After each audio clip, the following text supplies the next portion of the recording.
আজকের গল্প অপশন। সকাল হতেই শুভ ফোনটা অন করে দেখে অদ্রিজার প্রায় 40টা মিসড কল। শুভ ভেবে পায় না মেয়েটা পাগল নাকি। শুভ যে ওকে ইগনোর করে সেটা কি অদ্রিজা বুঝতে পারে না, নাকি বুঝেও না বোঝার ভান করে। এইসব ভাবতে ভাবতে আবার অদ্রিজা ফোন করে। তুমি কি পাগল নাকি, এতবার কেন ফোন করেছো? জানোই তো আমি পাগল, একবার ফোনটা ধরলেই হতো, তাহলে এতবার ফোন করতাম না। কি এত গুরুত্বপূর্ণ কথা ছিল যে এতবার ফোন করতে হলো? সেরকম কিছু না, তুমি ঠিক আছো কি না সেটাই জানার ছিল। ঠিক কেন থাকবো না, কি হয়েছে আমার? না, কদিন তোমার অফিসের কাজের খুব প্রেশার, তাই খবর নিচ্ছিলাম। মেয়েটা সব জানে। আসলে শুভর মা সব কথাই অদ্রিজাকে বলে, আর অদ্রিজা এইভাবেই শুভকে জ্বালায়। শুভ জানে অদ্রিজা ওকে খুব ভালোবাসে, কিন্তু শুভ অদ্রিজাকে ভালোবাসতে পারে না। যত রাগ সব ওই মেয়েটার উপর ঝাড়ে, তবুও অদ্রিজা একটুও রাগ করে না। মাঝে মাঝে শুভরও খুব মায়া হয় অদ্রিজার ওপর। ঠিক এই রকম প্রেমে পাগল শুভও একদিন ছিল। বারবার কেয়াকে এইভাবে ফোন করত। সেই শুভ আর আজকের শুভর অনেক পরিবর্তন। অদ্রিজা শুভর ব্যাপারে সব জানে, সব জেনেই ওকে ভালোবেসেছে। শুভ অনেকবার চেষ্টা করছে কেয়াকে ফোন করার জন্য, কিন্তু কেয়া ফোন তোলেনি। আগামীকাল কেয়ার বিয়ে। শুভ যে শেষ একবার কথা বলতে চায়। ভিতরে ভিতরে শুভ যে শেষ হয়ে যাচ্ছে তা কি কেয়া বুঝতে পারছে না? এত বছরের সম্পর্ক শুধুমাত্র চাকরির জন্য শেষ হয়ে গেল। কতবার কেয়া বলেছিল শুভকে ছাড়া ও অন্য কাউকে ওর সাথে কল্পনা করতে পারে না, আর আজ সব মিথ্যে হয়ে গেল। সরকারি চাকরির পায়ের তলায় ভালোবাসা চাপা পড়ে গেল। কেয়া অবশ্য বারবার বলেছে তার কিছু করার ছিল না, বাড়ি থেকে চাপ দিচ্ছে। সত্যিই কি কেয়ার কিছু করার ছিল না? আরও কয়েকটা বছর চেয়ে নিতে পারতো, শুভ তখন নিজের পায়ে দাঁড়াতে পারত। ছেলেটা তো চেষ্টা করছিল একটা চাকরির জন্য, যদি ওর পাশে কেয়া থাকতো তাহলে নিশ্চয়ই কিছু না কিছু একটা হতো। কেয়া তা করেনি, ভালোবাসাটা অপশন বানিয়ে দিল। বাড়ির পছন্দ করা একজন টিচারের সাথে বিয়ে করার সিদ্ধান্ত নিল। শুভকে ফোনে কিছু মিথ্যে বলে নিজেকে শুভর কাছে পরিষ্কার রাখতে চাইল। এমন ভাব দেখালো যেন সত্যিই ও খুব অসহায়। বাড়ির কাছে এসে শুভ কেয়াকে আরও একবার ফোন করলো। কি হলো, এত রাতে ফোন করছো কেন? কেয়া, আমি মরে যাব তোমাকে অন্য কারো হতে দেখলে। এইসব বলে আমাকে ভয় দেখিও না শুভ, তুমি জানো আমি নিরুপায়। আমাদের এতদিনের সব কিছু মিথ্যে হয়ে যাবে কেয়া। ভুলে যাও এইসব, আমিও ভুলে গেছি। সে তো তুমি ভুলেই গেছো, না হলে বিয়েতে রাজি হতে পারতে কি এত সহজে? কি বলতে চাও, আমি ভালোবাসিনি তোমায়? ঠিক আছে, ভালো যদি বেসে থাকো তাহলে আজ যেভাবেই আছো সব ছেড়ে আমার হাত ধরে বেরিয়ে এসো। কথা দিচ্ছি, একটা বছর সময় দিলে আমি ঠিক নিজের পায়ে দাঁড়িয়ে যাব। কোনো অভিযোগ করতে দেব না আমাকে নিয়ে, সারা জীবন খুশি রাখবো। তা হয় না শুভ, আমি তোমার সঙ্গে যেতে পারবো না। যদি কোনোদিন ভালোবেসে থাকো তাহলে প্লিজ আর কোনোদিন আমায় ফোন করো না, আমাকে আমার মতো থাকতে দাও। বিয়েটা বেশ ধুমধাম করেই হয়েছিল, আর ওপাশে একটা ছেলের মন ভেঙে টুকরো টুকরো হলো। যদিও মন ভাঙার কোনো শব্দ নেই, তাহলে হয়তো বোঝা যেত তা কতটা কষ্টের। মা বাবার মুখ চেয়ে সবকিছু মানিয়ে নেওয়ার চেষ্টা করলো শুভ, কাউকে কিছুই বুঝতে দিল না। তবে পরিবর্তনটা অনেকেই বুঝতে পেরেছিল। হাসি খুশি ছেলেটা হঠাৎই চুপচাপ হয়ে গেল। অফিস টাইমে আবার অদ্রিজার ফোন। শুভ বেশ বিরক্ত হয়েই ফোনটা ধরে। কি হলো আবার? না মানে খাবার খেয়েছো কি না জিজ্ঞাসা করছিলাম। তোমার কি মনে হয় আমি বাচ্চা ছেলে, নিজের খেয়াল নিজে রাখতে পারি না?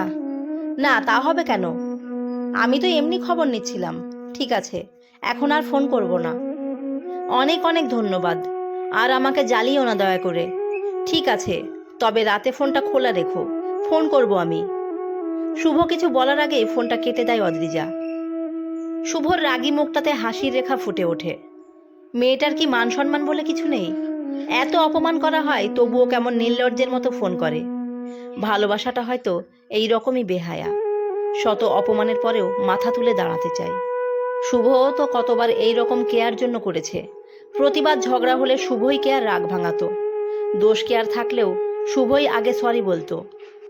শুভও মাঝে মাঝে চাইতো কেয়াও ওকে বুঝুক, ওর অভিমানটা জানুক, কিন্তু কেয়া তা করতো না।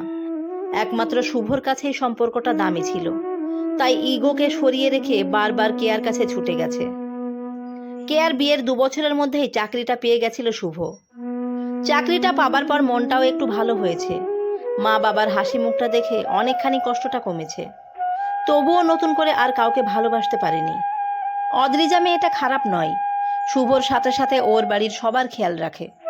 তবুও শুভর মনের দরজাটা আর খুলতে পারেনি, জোর করে আটকে রেখেছে। অফিসের কাজে শুভর আজ মন বসছে না। অদ্রিজা দুদিন ফোন করেনি। মায়ের মুখে শুনেছে অদ্রিজার শরীরটা খারাপ, কিন্তু নিজে থেকে একবারও ফোন করে খবর নেয়নি। কিন্তু বারবার ফোনটার দিকে তাকিয়ে আছে, যদি একবার অদ্রিজার ফোন আসে তার জন্য। লাঞ্চ টাইমে ফোনটা বেজে ওঠে। ফোনের স্ক্রিনের দিকে না তাকিয়েই কোনোভাবে ফোনটা ধরে শুভ। হ্যাঁ, ঠিক আছো তো? জ্বর আর নেই তো?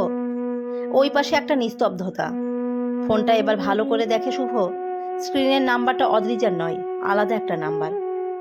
শুভ এবার ভারী গলায় বলে, হ্যাঁ, কে বলছেন? আসলে আমি একজনের ফোনের অপেক্ষায় করছিলাম, তাই না দেখেই বলে ফেলেছিলাম। ওই পাশে নিস্তব্ধতা কেটে জিজ্ঞাসা করে, কেমন আছো শুভ? শুভ চমকে ওঠে। গলার স্বরটা যে খুব পরিচিত। কোনোভাবে নিজেকে সামলে নিয়ে বলে, কেয়া, এতদিন পর হঠাৎ ফোন করলে? সব ঠিক আছে তো? হ্যাঁ, সব ঠিক আছে। একবার দেখা করতে পারবে শুভ? কিন্তু কেন? কি কথা আছে এখানে বলো। সব কথা ফোনে হবে না, দেখা করাটা খুব দরকার। কেয়ার গলাটা খুব করুণ মনে হলো শুভর, তাই কিছু না ভেবেই দেখা করার জন্য হ্যাঁ বলে দিল। একটা রেস্টুরেন্টে দেখা করবে বলে ঠিক করলো। অফিস থেকে বাড়িতে ফিরে তাড়াতাড়ি রেডি হয়ে বাইরে বেরিয়ে গেল। শুভর মা অবশ্য একটু জোর গলায় বলেছিল, অদ্রিজার জ্বর ছেড়েছে, পারলে একবার দেখা করে আসিস। কথাটা শুভর কানে গেলেও কোনো কিছু না বলেই বাইরে বেরিয়ে গেল। অনেকদিন পর কেয়ার সাথে দেখা। বেশ গৃহিণী হয়ে উঠেছে, শরীরে মুখে তার ছাপ স্পষ্ট। কেয়াও যেন এই শুভর সাথে আগের শুভকে মেলাতে পারছে না। আগের থেকে আরো স্মার্ট, আরো হ্যান্ডসাম লাগছে দেখতে। কিছুক্ষণ পর নীরবতা ভেঙে শুভই আগে জিজ্ঞাসা করলো, কি দরকার এবার বলো। সেরকম কিছু না, চাকরি তো পেয়েছো, বিয়ে করোনি কেন? করব, তবে আগে আরও একটু জীবনটা গুছিয়ে নিই। শুভর উত্তরে খুশি হলো না কেয়া। ও ভেবেছিল শুভ হয়তো বলবে ওকে ছাড়া সে ভালো নেই। আমাকে একেবারে ভুলে গেছো? না তো, অনেক কিছুই মনে আছে আমার। তাহলে চলো না শুভ, আমরা আবার আগের মতো হয়ে যাই। মানে, কি বলতে চাও তুমি? আমি বলতে চাইছি, আমরা যদি আবার লুকিয়ে সম্পর্ক রাখি। লুকিয়ে মানে অবৈধ? স্বামী তার মানে সুখী করতে পারেনি? ঠিক তা নয়, সুখী করার ব্যাপার নয়। আমি ভাবলাম, কি ভাবলে? তুমি আবার আমাকে নাচাবে আর আমি নাচবো? তা নয় শুভ, তুমি ভুল ভাবছো।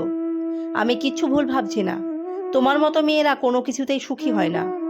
আসলে কোনো অভাবে নয়, এটা একটা স্বভাব তোমাদের। ভেবেছিলাম সুখে আছো স্বামী সংসার নিয়ে, তাই সব সময় ঈশ্বরের কাছে তোমার ভালো চেয়ে এসেছি। কিন্তু তোমরা সহজে সন্তুষ্ট হতে পারো না। আর হ্যাঁ, একটু আগে জিজ্ঞাসা করেছিলে না যে তোমাকে ভুলে গেছি কিনা? না, আমি ভুলিনি। আজও তোমার বেইমানি আর অবহেলাগুলোকে যত্ন করে রেখে দিয়েছি, যা আমাকে ঘুরে দাঁড়াতে সাহায্য করেছে। নিজেকে বদলাও কেয়া, স্বামী নিয়ে সুখে সংসার করো। এক নাগাড়ে কথাগুলো বলে শুভ রেস্টুরেন্ট থেকে বেরিয়ে এলো। বাইরে কাউন্টারে বিলটা মিটিয়ে দিল। সন্ধে ঘনিয়ে এসেছে। এই অন্ধকারটা আর ভালো লাগছে না শুভর, অথচ এতদিন এই অন্ধকারটাতেই ডুবে থাকতো শুভ। একটা নেশার মতো ছিল তার কাছে। কিন্তু আজ একটু আলোর সন্ধান পেতে চায় শুভ।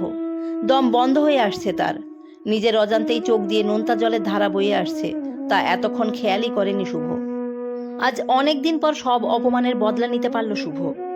তবুও বারবার মন চেয়েছে কেয়া ভালো থাকুক। হাঁটতে হাঁটতে অনেকটা পথ পার হয়েছে। এই রাস্তাটায় কোনোদিন আসবে বলে ভাবেনি শুভ। সব সময় এই গলির মোড়টা একটু এড়িয়ে যেতে চাইতো, কিন্তু আজ এই জায়গাটা ছেড়ে শুভর যেতে মন চাইছে না। পকেট থেকে ফোনটা বের করে সেভ করে রাখা নাম্বারটায় ফোন করলো শুভ। শুভর ফোন দেখে অদ্রিজা অবাক। এই প্রথমবার শুভ অদ্রিজাকে নিজে থেকে ফোন করলো। হ্যাঁ শুভ, সব ঠিক আছে তো? শরীর কেমন এখন? হ্যাঁ, ঠিক আছি, জ্বর আর নেই। তোমাদের পাড়ার গলির মোড়ে দাঁড়িয়ে আছি, ফুচকা খাবে তো? এসো। তুমি? পাড়ার গলির মোড়ে ফুচকা? সব ঠিক আছে তো শুভ? তাড়াতাড়ি এসো, অপেক্ষা করছি। অদ্রিজা কোনো রকমে তাড়াতাড়ি রেডি হয়ে ঘর থেকে বেরিয়ে যায়। কদিনের জ্বরে মেয়েটা বড় দুর্বল হয়ে গেছে। সামনে আসতে শুভ বুঝতে পারল। কি হয়েছে শুভ, হঠাৎ তুমি এখানে? আমি তোমাকে কোনোদিন অপশনে খুঁজিনি। আজ সমস্ত মোহ মায়া কাটিয়ে তোমার কাছে এসেছি অদ্রিজা। আমায় একটু আলো দিতে পারবে? ভালোবেসে জীবনটা গুছিয়ে দিতে পারবে? আমি আজীবন তোমায় ভালোবেসে যাব, আর কোনোদিন রেগে কথা বলবো না। চোখের জলটা লুকিয়ে অদ্রিজা জড়িয়ে ধরল শুভকে। মনে মনে কথা দিল অদ্রিজা, সে সারা জীবন এভাবেই আগলে রাখবে শুভকে।